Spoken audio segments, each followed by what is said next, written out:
Koľko vody používate na prípravu chlebového cesta?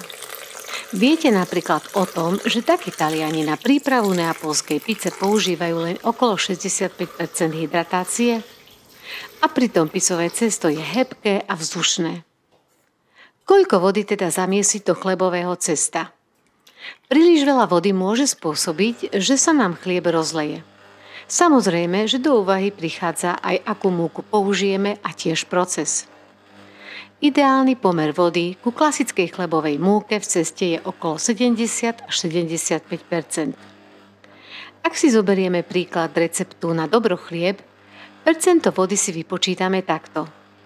Na chlieb potrebujeme 500 g múky, 350 g vody a 50 g ražného kvásku.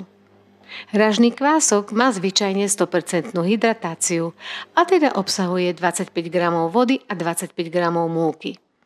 To znamená, že množstvo vody si vypočítame z celkového množstva múky, čo je 525 g múky a 375 g vody, z čoho dostaneme 71,4% vody.